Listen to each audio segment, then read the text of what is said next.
The Vexthara hung in the void like a crystalline cathedral, its bioluminescent hull pulsing with the rhythm of ancient algorithms. Within its neural core, Chief Scanner Zix Allen stood before a wall of cascading data streams, his 12 sensory appendages weaving through holographic displays with practiced precision. After 3 millennia of cataloging galactic species, he had grown bored with the predictable patterns until today. "Fascinating," he whispered, his voice harmonizing with the ship's quantum processors. "Truly fascinating." His subordinate, Krelvash, shifted nervously beside him. Unlike his superior's elegant form, Krelvash was built for labor-thick carapace, powerful limbs, and the characteristic anxiety of the working class. "Sir, the readings are unusual. Should we not report this to the High Council immediately?" Zix Allen's primary eye cluster focused on the scanner results with something approaching hunger. Before them floated a small, primitive vessel barely 1 kilometer long, constructed from crude metal alloys and powered by controlled fusion reactions. It was laughably inferior to their own technology, yet something about its occupants made his analytical cores sing with excitement. "Look at these biological readings, Krelvash," Zix Allen said, manipulating the display to show the scan results. "Carbon-based, bilateral symmetry, average lifespan of merely 80 rotations. Their bones are hollow calcium structures that would shatter under moderate pressure. Their reaction time is glacial, nearly 200 milliseconds.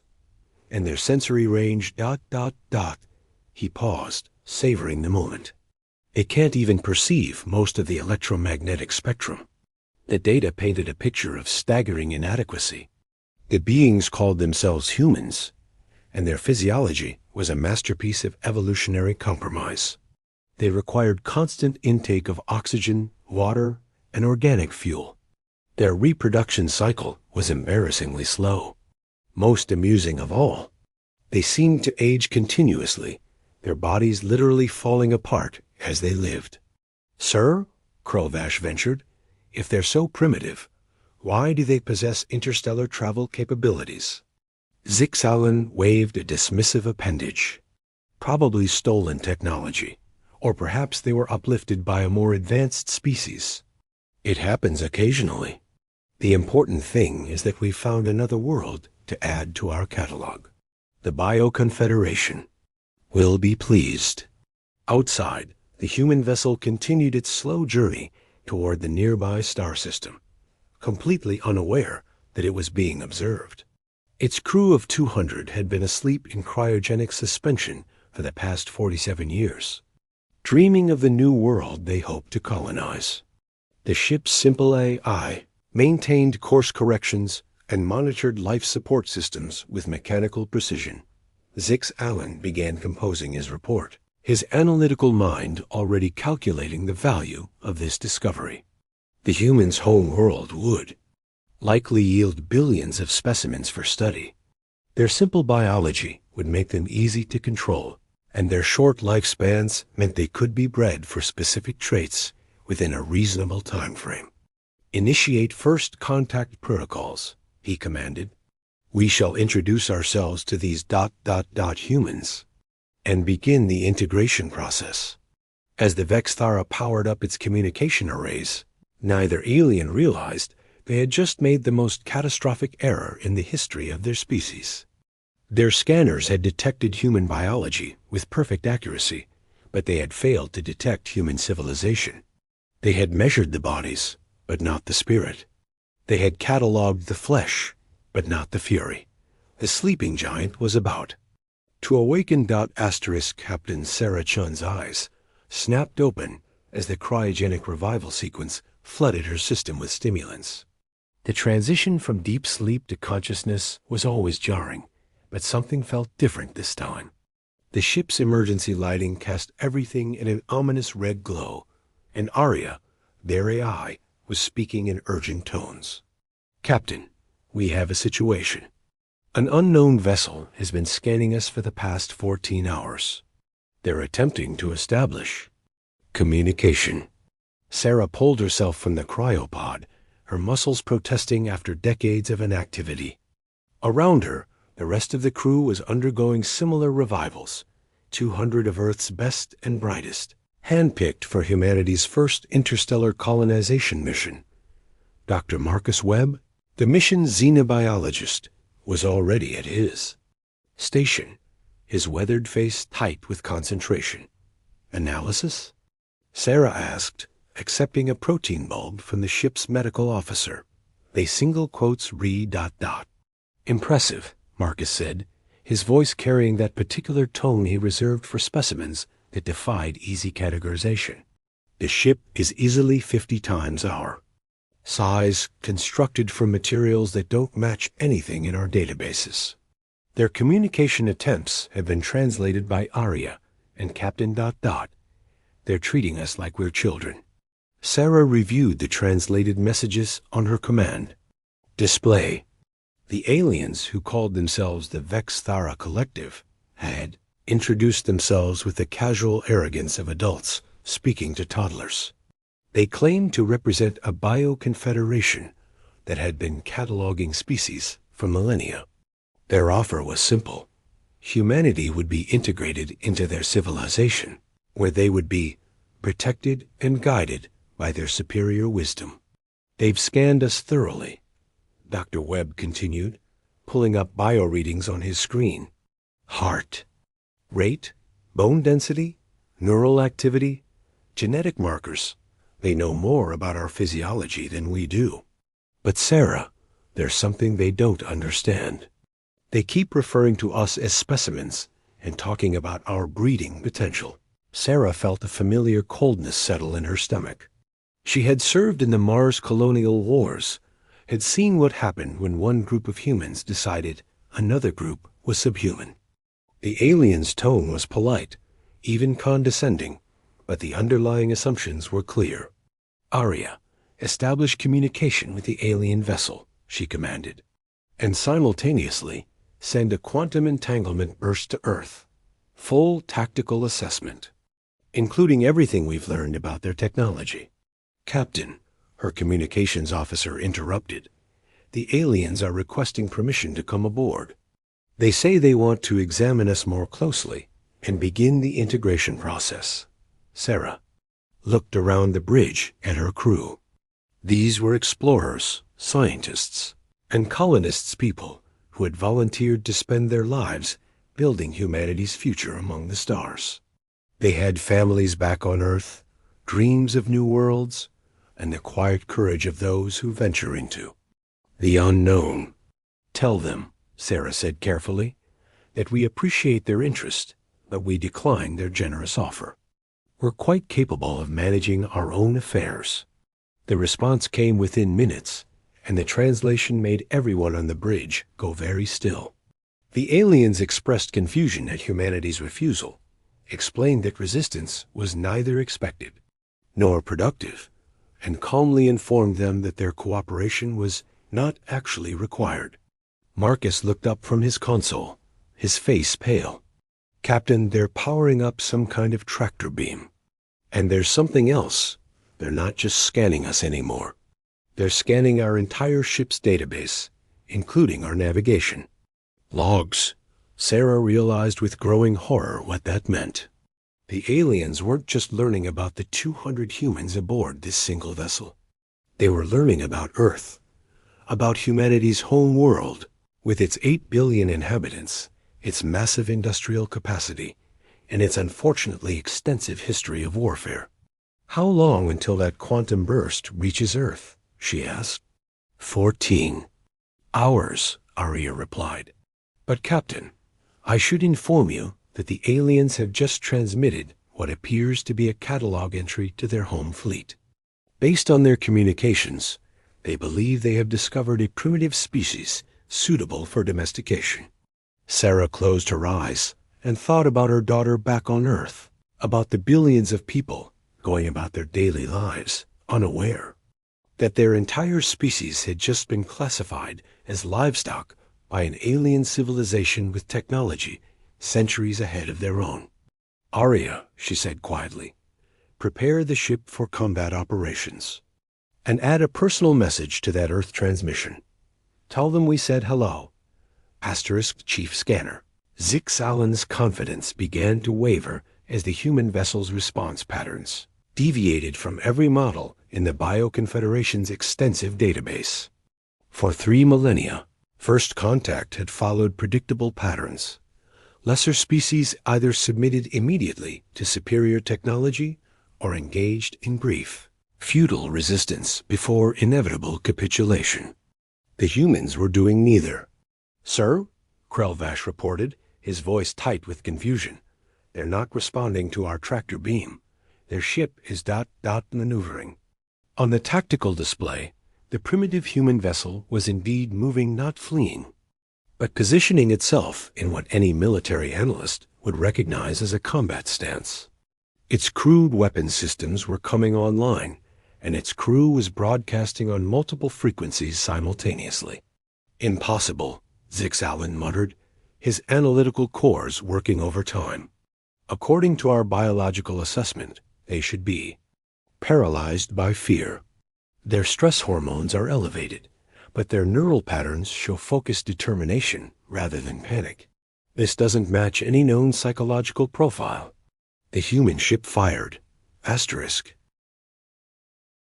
The weapons were laughably primitive chemical explosives and kinetic projectiles that the Vexthara's shields absorbed without strain, but the psychological impact was staggering.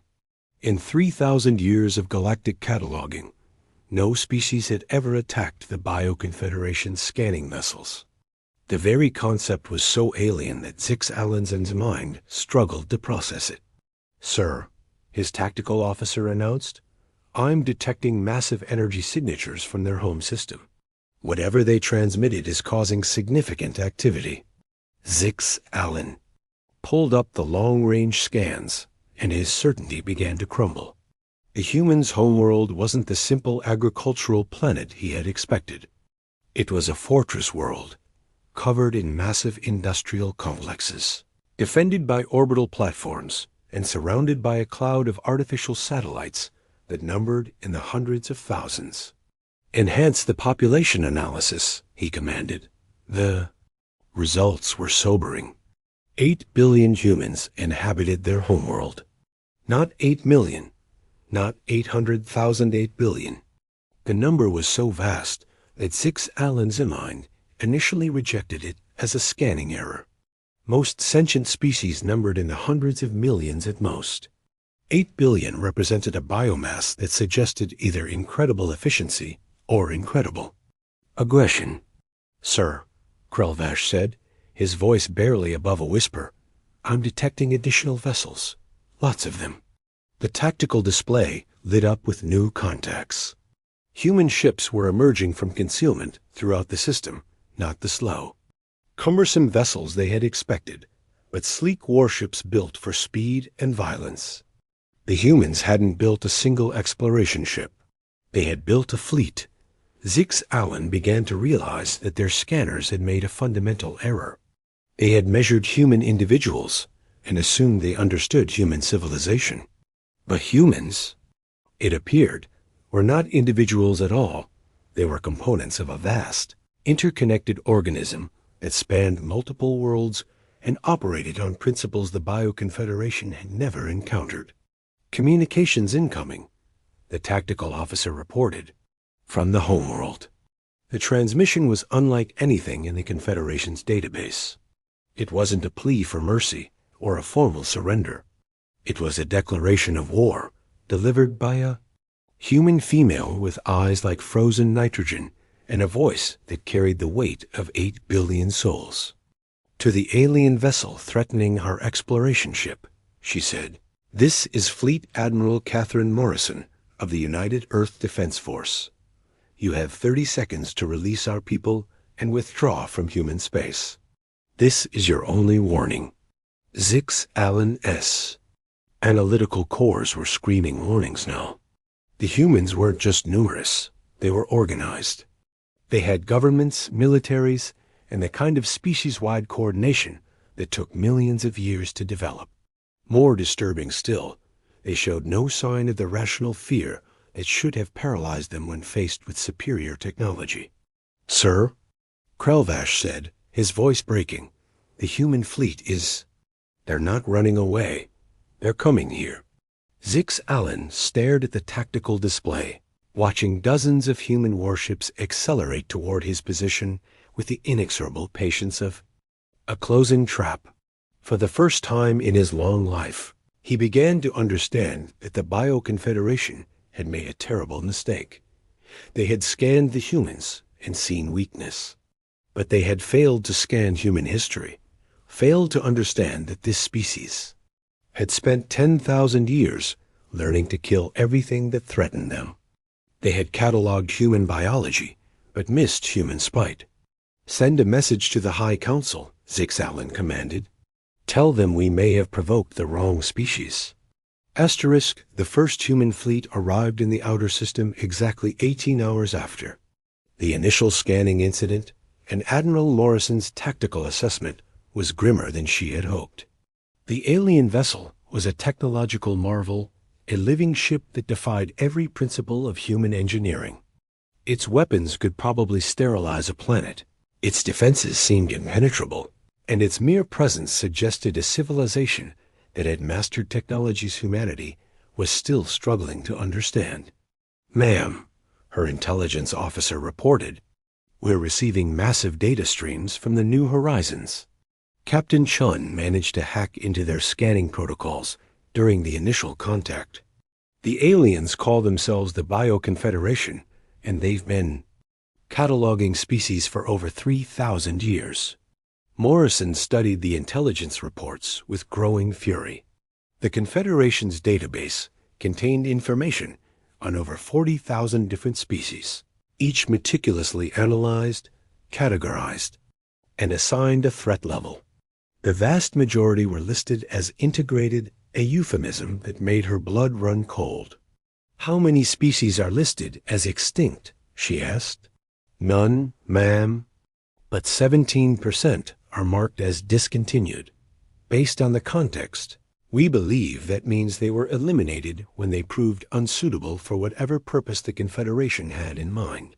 Morrison absorbed this information with the cold calculation of someone who had spent her career preparing for humanity's first contact with alien intelligence. The scenario planners had imagined many possibilities: benevolent mentors, hostile invaders, indifferent observers. But they had never quite imagined this: a galaxy-spanning civilization that treated sentient species like livestock. "What's our tactical assessment?" she asked. Her weapons officer, Colonel James Martinez, pulled up a holographic display showing the alien vessel's capabilities. "They have us outgunned by several orders of magnitude, ma'am. Their technology is centuries ahead of ours in some areas, but..." He paused, highlighting specific vulnerabilities. "They're not built for warfare. Their entire civilization seems focused on biological research and species management. They have superior tools, but they don't think like soldiers." Morrison nodded. It was a pattern she had seen before during the Mars colonial wars. The corporate consortium had possessed superior technology and resources, but they had been defeated by colonists who understood that sometimes the inferior force wins through superior motivation. "Ma'am," her communications officer interrupted, "the alien vessel is requesting negotiation. They seem confused by our response." The transmission appeared on Morrison's screen, and she found herself face to face with Chief Scanner Zix Allen. The alien's form was beautiful in its own way, elegant, refined, clearly evolved for intellectual rather than physical pursuits. His manner was polite, even apologetic. "Admiral Morrison," he said, "I believe there has been a misunderstanding. We are scientists, not conquerors. The Bioconfederation seeks only to catalog and preserve galactic biodiversity. Your species would be protected under our guidance." Morrison stared at the alien for a long moment, thinking about the 40,000 species in their database. The 17% marked as discontinued and the casual assumption that humanity required their protection. Dr. Zix Allen, she said, using his title deliberately, "Let me explain something about human psychology. We have a word for what you're describing. We call it slavery." The alien's confusion was obvious. "I do not understand. We provide shelter, sustenance, and protection. We ensure genetic diversity and prevent extinction. How is this slavery?" Morrison felt a cold smile touch her lips. "Because you didn't ask permission." The transmission ended, and Morrison turned to her tactical officer. "Colonel Martinez, what's the status of the Prometheus initiative?" Martinez checked his secure display. "All systems are green, We can have the prototype online in 6 hours." Morrison nodded. The Prometheus initiative was humanity's most classified project, weapon system based on principles that the alien scanners couldn't have detected because they didn't yet exist when the scanning took place. It was humanity's one advantage: the ability to innovate under pressure, to turn desperation into inspiration. "Ma'am," her intelligence officer said, "we're detecting additional Confederation vessels entering the system. Long-range sensors show at least 12 ships, all significantly larger than the first one." Morrison studied the tactical display, watching as humanity's first interstellar war began to unfold. The aliens had superior technology, vast resources, and 3 millennia of experience. But they had made one crucial error. They had assumed that scanning human biology was equivalent to understanding human nature. "Signal the fleet," she commanded. "All vessels to combat readiness. And send a message to Earth Command. The galaxy just learned that humans don't like being cataloged." As the human fleet moved into position, Morrison thought about Captain Shun and her crew aboard the New Horizons. They had volunteered to explore the stars, to build humanity's future among distant worlds. Instead, they had become the first humans to discover that the galaxy was not the empty wilderness they had hoped for, but a vast preserve managed by beings who saw humanity as just another species to be filed away.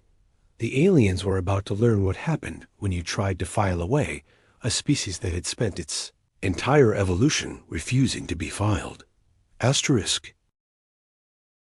The battle that followed lasted exactly 14 minutes and changed the course of all galactic history. Chief Scanner Zix Allen watched in growing horror as the human fleet ignored every tactical doctrine known to civilized warfare. Instead of forming defensive formations, they scattered into seemingly random patterns. Instead of targeting the Vextharis weapon systems, they aimed for the Bioconfederation's research archives.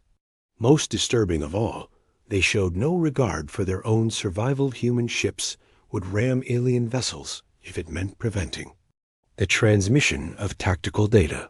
"Sir," Krelvash reported, his voice tight with panic, "they're not fighting like any species in our database. They're acting like they're trying to prevent us from learning about them." Zix Allen S. Analytical. Cores were screaming warnings now. The humans weren't just resisting integration. They were actively trying to deny the Confederation the very knowledge that made conquest possible. It was a level of strategic thinking that suggested not just intelligence, but paranoia refined into an art form. The first human casualty was the destroyer Defiant, which deliberately positioned itself between the Vexthara and a fleeing research vessel. As the alien ship's weapons tore through the Defiant's hull, its crew transmitted a final message: "Earth remembers." That phrase, translated into 1,000 languages, became the rallying cry that echoed across human space.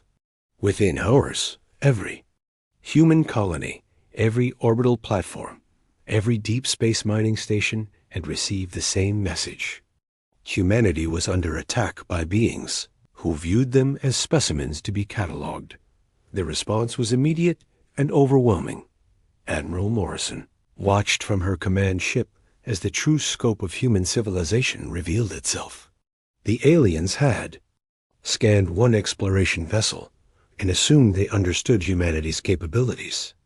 They had failed to account for the fact that humans were not just explorers, they were also, when necessary, the galaxy's most efficient killers.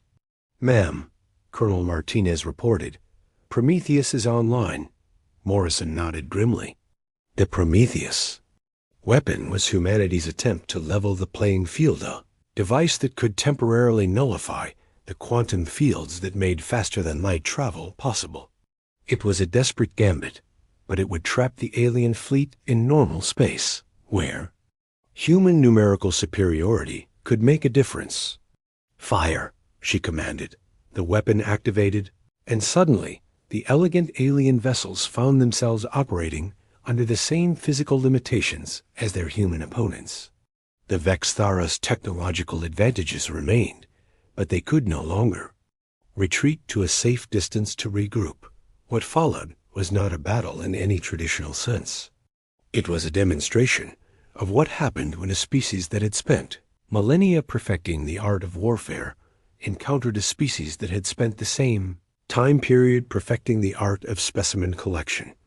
The aliens fought with precision and efficiency, their weapon systems targeting human vessels with clinical accuracy. But for every human ship they destroyed, 3 more took its place. The humans fought with a fury that the Bioconfederation's databases had never recorded. The rage of a species that had just discovered we're not alone in the universe, and that the universe was not as empty as they had hoped. Captain Chun, still aboard the New Horizons, watched the battle from her position near the system's edge. Her ship had been damaged in the initial encounter, but her crew had managed to maintain communication with Earth. Now she served as a relay point, coordinating the human response with the cold efficiency of someone who had spent her career preparing for the impossible. "Captain," Dr. Webb said from his station, "I'm detecting massive energy signatures from the alien homeworld." "They're sending reinforcements." Sean nodded. She had expected this. The Bioconfederation had ruled the galaxy for 3,000 years. They would not be defeated by a single battle. But something had changed in the past few hours. The aliens' communications had shifted from confident superiority to desperate damage control. "Aria," she said, "analysis of alien tactical patterns." The AI's response was immediate. "The Confederation vessels are attempting to withdraw, Captain. They appear to be confused by human psychological responses. Their tactical algorithms cannot process a species that prioritizes preventing enemy intelligence gathering over immediate survival." Chun smiled grimly. The aliens had made a fundamental error in their assessment. They had assumed that biological scanning was equivalent to understanding that knowing how humans were built was the same as knowing how humans thought. But humans had spent 10,000 years learning to wage war against beings who understood them perfectly. Other humans. The battle ended when the Vexthara attempted to retreat and discovered that the Prometheus field had made escape impossible.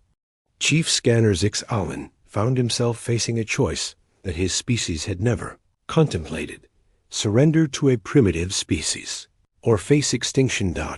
He chose surrender. The interrogation that followed revealed the true scope of what humanity faced. The Bioconfederation controlled 40,000 species across the galaxy, each one cataloged, controlled, and managed according to their assessment of biological utility. They had built their entire civilization on the assumption that superior technology was equivalent to superior right, but they had never encountered a species that disagreed. As Admiral Morrison stood on the bridge of the captured Vexthara, studying the alien technology that would revolutionize human civilization, she thought about the exploration crews who had volunteered to build humanity's future among the stars. They had sought empty worlds to colonize, but instead had discovered that the galaxy was full of species that had been cataloged, filed away, and forgotten. "Ma'am," Colonel Martinez said, "Earth Command is requesting instructions regarding the Confederation database." Morrison looked at the vast archive of galactic knowledge. containing the biological and technological secrets of 40,000 species. It was a treasure trove that could advance human science by millennia. It was also a catalog of genocide, a record of civilizations that had been reduced to entries in an alien filing system. "Prepare a transmission to all human forces," she commanded. "Inform them that the galaxy is not empty and that we have work to do." As the first human liberation fleet prepared to depart for the nearest Confederation world, Morrison reflected on the irony of their situation. Humanity had reached for the stars seeking new worlds to populate, only to discover that the universe was full of old worlds that needed to be freed. The aliens had scanned the human ship and believed they understood what they faced. They had cataloged human biology, but missed human nature. They had measured human individuals, but failed to comprehend human civilization. They had provoked the wrong species. And now, for the first time in 3,000 years, the galaxy was about to learn what freedom looked like when it was enforced by beings who refused to be cataloged. Asterisk.